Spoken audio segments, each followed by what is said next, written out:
Hi guys, this is Yamino Arts, also known as Witch of Stories on DeviantArt.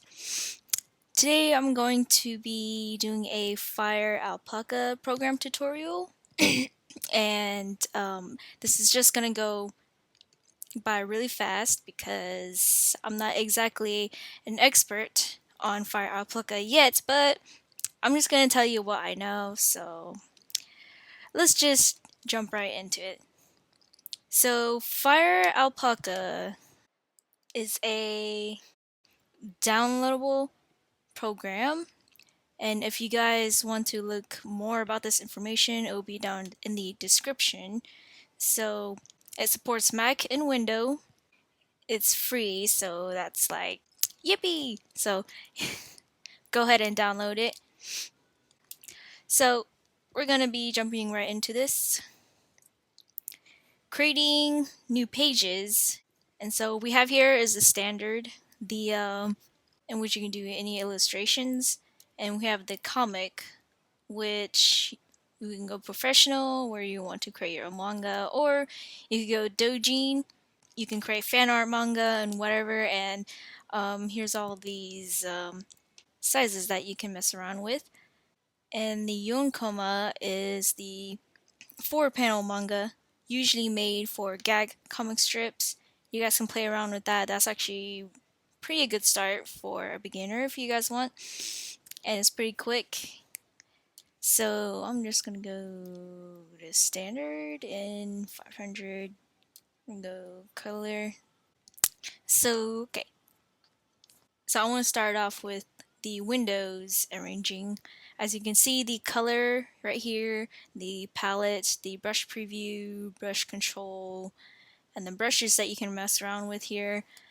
And on to the right, there's a navigator for if you want to preview your full sketch, and then your layers.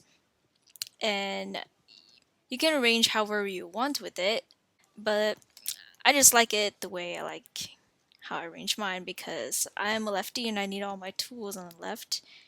And when beginning to use this program, I suggest using your hotkeys a lot, or memorizing your hotkeys, because it will make your drawing process faster. For example, like the brush is the B on your keyboard, the eraser is the E, really simple, and the lasso tool is the L, and you can just drag wherever you want on it. And the zoom in and out is you have to click the spacebar first and then command on a Mac computer. And of course, the page tilting and the flip are probably the most you're gonna use the most in your illustrations. On the arrow keys, you can just press like the left key, arrow key, and do that. Yay! 360. If we can go back to the original setup, you can just press like the up button. Yay! And same with the right, you can just tilt to the right and left. Or you can just go up to the corner and then you see this at the navigator. You can just play around with that too if you want like an exact angle that you want to go for. And then press the up button. There you go. And while on the brush setting, on the top of the program, you can see like the snap on here. Let's clear that. So it's off, and these snaps are actually quite useful if you're creating manga or if you're trying to create a perspective. So we'll go here, and then you guys can't really see very well, but here we go. They look like that, just like tiny kind of diagonal lines. And then when you draw on it, it creates that really solid line just on that spot. And it doesn't have to be on the red line. You can actually go out of it and just slice it through. And the next snap. So we were on the parallel snap, but now to our right is the crisscross snap. And they're just like little squares. You can just go horizontal or vertical. And next we have the vanishing point snap. This is really useful actually if you want to create that. And this is like creating your own lines. See that vanishing point? And this is actually pretty great if you're creating speed lines. Next we have radial snap, if I'm saying that right. And it's kind of the same thing as the previous one, but if you see, we can't exactly move it around. So right here, you see that black dot right there, the snap setting, you're going to press that, and then you can freely move it however you want. The same goes for the circle snap. If you want to create like a perfect circle. Woo! Awesome. Though that's not exactly a perfect circle. There you go. And this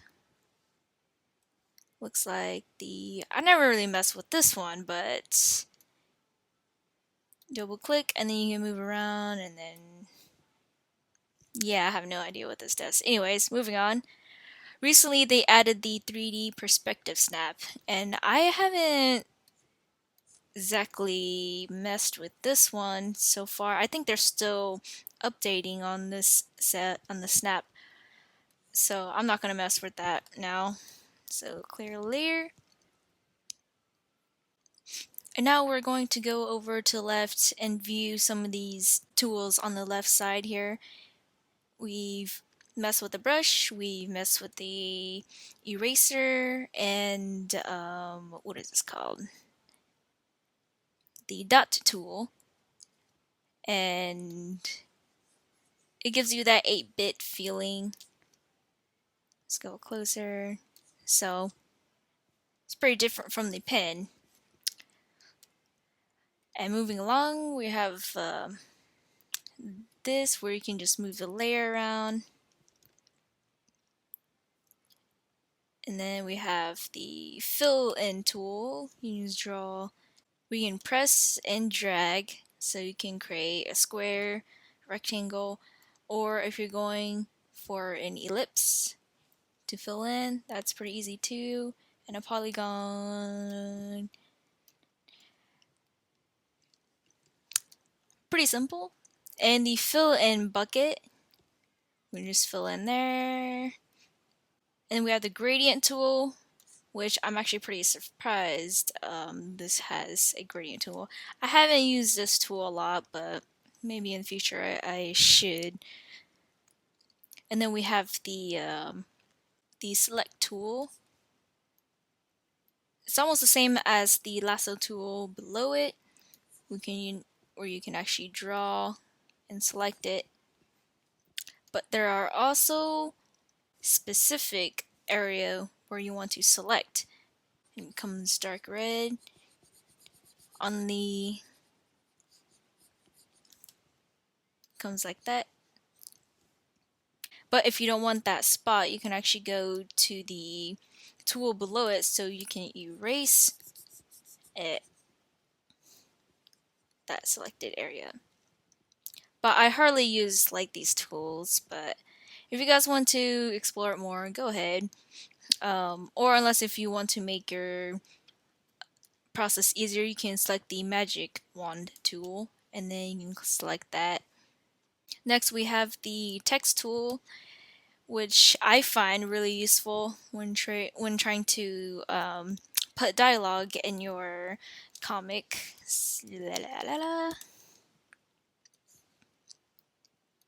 This is the font name that I am using currently on my last illustration, and you can download it online, whatever. These are the settings you can mess with. Size 10 doesn't exactly look big, but you can actually go bigger. yeah, pretty neat. And below these are just like the extra tools that we probably don't need. I don't know what the operation tool does. It usually doesn't let me do anything with it. And we have the eyedrop tool and the hand tool. Pretty simple. Now the awesome part of this program is that we get to create GIFs or GIFs for all you smart butts out there. So what you want to do is, you can't see up there, but go up to File and then slide over to View. And under View, you're going to go to Onion Skin Mode. For that, I should probably clear the layer. And what that does is, when we draw on our first layer and you click on your next layer, it's going to turn red. And when you're going to draw your next circle and then you add again, it's going to look the same. But you just keep on doing that until you are satisfied with what you want. And memorizing your hotkey, you're going to press Command and the arrow keys. So we're going to press up. And so you can see like the colors, the red is like the layer before, and the green is the layer after it. So almost think of it as like the past, present, and future, basically. So you can actually keep on playing it, and it does kind of get trippy there, but if you go over to your navigation, you can see it move without the red and green. But if you want to watch it in real time, you can go to View and Autoplay, and then it'll play it for you. And if you want to slow it down, you gotta change the FPS to like 24 to go faster, and then 3 if you want to go slower. So you can create your own GIFs or GIFs. Woo! Like I said, I was going to make this like a fast video. Personally, my pros about this program is that it's almost like Paint Tool Sci. It's because like the similarity setup is almost like that program, but Paint Tool Sci doesn't support Macs, and therefore Firealpaca is actually a great alternative for it. And another pro is that they actually added a clear layer for it, which they haven't in their previous updates, but I'm actually pretty satisfied when they added that. But I kind of wish that it was like down here, beside like the when you're adding a new layer or something, because it'll be like easier to navigate. And another pro that I find is that the creators of the program are always updating.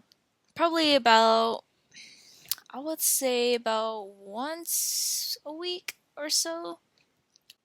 And that is awesome dedication to their audiences. So moving on to the cons, these are personally my cons that I find really, well, not really, but just kind of unsatisfying. In Paint Tool Sci, I was able to rearrange my palette, my color palette, to like the hot colors and the cool colors. But in Firealpaca, it's kind of clustered in there. Like I have all of my cool colors up here, and then my hot colors, and then all the skin tones. And I'm kind of running out of room too, so it would be pretty awesome if they would actually add more room to the color palette. The second con I find is customizing brushes. You know what? We never even went through the brushes, did we? Let's go through there really fast. Um, when you get the program, you don't exactly have like what I have here, the like special brushes in here. I actually created this folder and I put all of these special brushes in there just so I can organize it, and I just have all of these important brushes that I use most of the time and not these. But let's explore these brushes a little bit. So we have the marker, nothing too interesting. Next we have the fluff, that kind of jagged edges, and then we have the symmetry. And this is only 2 ways that we can create it. And this is the second one. We can create a flower. Pretty nice. Woohoo!